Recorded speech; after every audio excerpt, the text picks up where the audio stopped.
Hi Virgo, welcome back to the Astrology 33 channel. This is your July 2024 tarot reading. Thank you to those of you who like, viewed, shared, and subscribed to the channel. I appreciate all that. For those of you new to the channel, as far as what we have from us, the Celtic Cross spread as always, and also pulled the 4 agreements and wisdom oracle card for you guys. We're actually going to start the reading off by rolling those astrology dice we have in front of us to get an idea of where folks should be as far as that goes.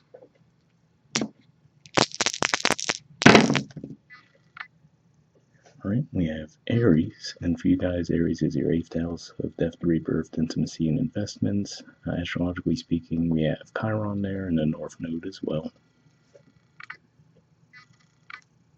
Alright, we have Mercury, and Mercury is going to spend a little time in Cancer in July, and then it's going to move into Leo, and then eventually it'll start a pre-retrograde shadow period around the middle of July. How about for you guys, that'll be moving for your 11th house into your 12th house, and 11th house points to groups, friendships, hopes and wishes, and then 12th house is more an issue of spirituality, blind spots, and mental health. And we have 2, so second house energy for you guys is Libra. Astrologically speaking, we have the South Node there. So that could be about release, but yeah, in general, second house points to possessions, health, worth, and finances. All right, so we'll keep that all in mind as we go through the main spread. In the main situation position, we have the Hierophant, which is Taurus energy. And then challenging that, we have the Knight of Pentacles, which is actually the court card for your sign. So what I feel like this is saying for a lot of you is that you might have come to an understanding around something. So for some of you, it could be spiritual or just, some form of higher learning in general. But I feel like this is saying that the struggle might be for you to put that into practice, right? So it's one thing to read all the things, learn all the things, but it's another thing to actually do it in reality. So that could be something that you're struggling with a little bit at this time. So it could just be a message that really started to resonate with you, but it's just like, okay, yes, it sounds great on paper, but can I actually make that change in my life? So that could be something you guys are trying to figure out now.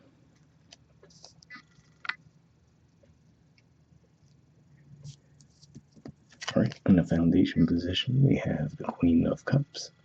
So yeah, maybe the difficulty there is that maybe whatever this is, it might come into a clash with what you might have held as a belief for a long time. So for example, maybe from your early upbringing, you had a belief that's in contrast to this current thing that you're now resonating with. Or maybe people in your environment hold on to that belief, so you just kind of adopted it because it was more comfortable for you. Now this new message, this new pathway is resonating with you, but you could be struggling to leave the old way behind. Right. In the past position, we have the Five of Pentacles, so this is more Taurus energy here. And yeah, it could just be saying that maybe at the end of the day, when you were on this path, right, with the previous belief system, might have led you to a place where you're feeling like, just worn down, right? Feeling like you were losing, like you weren't experiencing life to the fullest. So that might have been what made you start to question those beliefs to begin with. So yeah, let's say you might have gone through a bit of a bumpy ride in the past that might have led you to look for alternate ways to approach things. All right, in the present position, we have the Three of Wands. So here's some Aries energy to go along with the Aries energy that came up in the dice as well. So yeah, it could just be saying that ultimately, again, like I said, you might still be hoping to see some external validation that this new belief you have is the right way to go, right? So you could just be holding on like, okay, yeah, I'm ready, but not ready, right? Like, okay, I just need this one last time, and then I'm totally going to do it, right? So it could just be one of those things where I don't feel like it's, deliberately procrastinating, but definitely one of those things where, you're on the edge, but you're not quite ready to take action yet.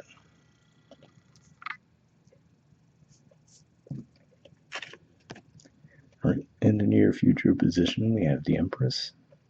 So yeah, this is definitely an energy of being open, receptive, right? Definitely not much of an action-oriented energy. We see the Venus symbol on the card, which I don't know why I won't focus. There we go. So yeah, it could just be one of those things where, again, like I said, maybe you're still trying to shift gears from this previous belief you had to now the new thing that seems to align with you a little bit more. So you could still be dragging your feet a little bit as far as actually taking the action required, but looks like you're at least pausing, reflecting in the meantime. Speaking of pausing and reflecting, in the position of your influence in the situation, we have the High Priestess. So yeah, again, this is another indicator that, again, I feel like you're pretty sure that this belief that you've come across, right, or whatever, it could even just be some kinds of signs and synchronicities. Doesn't have to be some earth-shattering belief system change, but something that crossed your path that maybe you grappled with, like, okay, is this really what I'm perceiving or not? And I feel like this is saying for all of you have made peace with, like, yeah, this really does seem to be the right message, right, the right path, but it's just a matter of, again, actually moving from that phase of integrating that to actually taking action on it. All right, in the environment position, we have the Justice card. So this is Libra energy here, and I feel like if nothing else, this is saying that, it's really just going to count on you, right? So again, if karmically, so let's say if karmically you know this is a change you've needed to make, right? It'd just be saying that's one of those things that things might be held up in your environment until you actually do it, right? So it could just be one of those things, for example, if you're feeling like, oh, I'm losing out financially for whatever reason, but maybe there was something that was already brought to you spiritually, like, okay, this would be a way to correct it, but you've been dragging your feet on actually making that change. It could just be saying, well, you'll see outward evidence of that in your environment. Now, if this is another person you're dealing with as well, just be mindful of that as well. As far as, let's say if you had a falling out with someone, right? And if the ball's truly in your court, to see this card in the environment says that this person's like, well, you know what? I'm interested in the fairness and the balance. If the ball's in Virgo's court, they need to approach me. On the flip side of that, if it's truly in their court, then this is saying the environment would support you in staying on your path and letting them come in to rectify the situation. All right, in the hopes or fears position, we have the Lovers. So this is the Major Arcana card for Gemini. So yeah, again, like I said, I feel like this is still maybe, again, I don't know why this won't focus, there we go.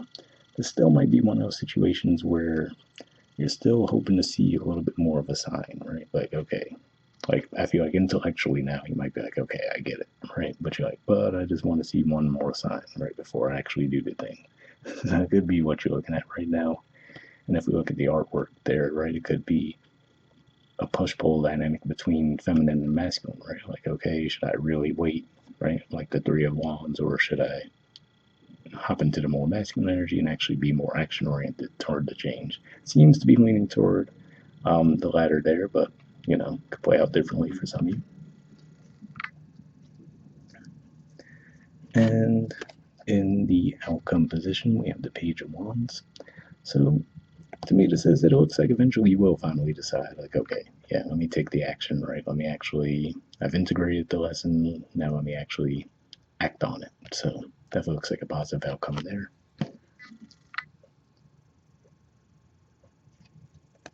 All right, and bottom of the deck, we have the Page of Cups. So yeah, maybe that was part of it for you too, right? Maybe that was this feeling on your part, like, oh, I'm not quite ready, right? Because to me, when I look at this card, especially, right, we see the fish still on the cup.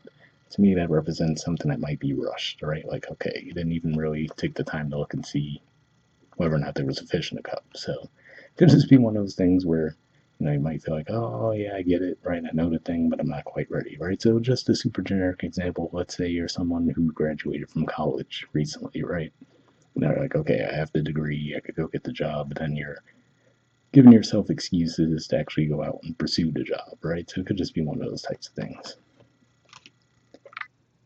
I mean, I doubt that's the case for a lot of you, but given the time that we're in the year where people have graduated recently, this is something that came to mind. But that's one way it could play out. All right, moving on to your Four Agreements card, we have Always Do Your Best. And again, it's not wanting to focus, but it says practice makes the master. All right, so we'll see what it has to say on the back. It says, by doing your best over and over, you can master the art of transformation. By doing your best, the habits of misusing your word, taking things personally, and making assumptions will become weaker and less frequent with time. It's an interesting message there. Well, definitely a self-mastery theme is a theme that Virgos tend to be fairly familiar with, right? But I actually like this message as far as to me, it says too, try not to be too hard on yourself as you go through this process too, right? Like in a way, it could sound like a critique, like, okay, well, you know the thing, why aren't you doing it, right? But it could just be saying, well, feel your way through it, and it looks like eventually you'll get there anyway, right? Moving on to your Wisdom Oracle card, we have Unfinished Symphony. There's the artwork, and the number is 10.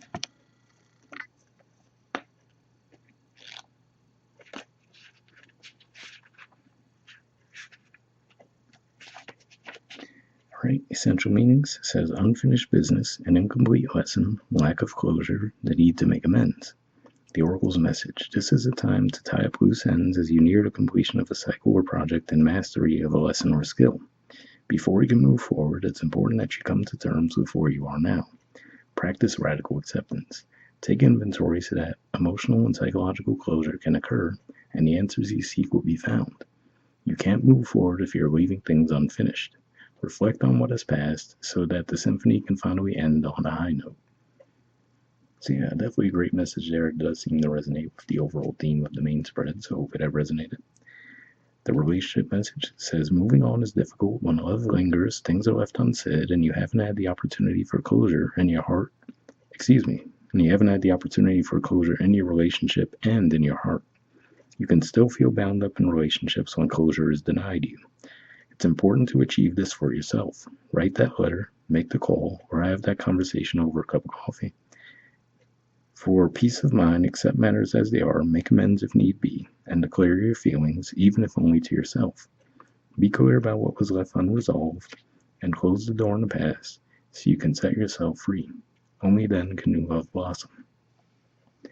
So an interesting message there as well, right? Because if this were, let's say, a relationship dynamic where maybe you feel like your relationships have been difficult, right? It could just be saying that with the justice card there, it could just be saying that maybe the scales need to be balanced there for you to move forward comfortably, right? So again, even if it doesn't necessarily mean getting back with that person, but having some closure with that past situation in some way to help you move forward from there.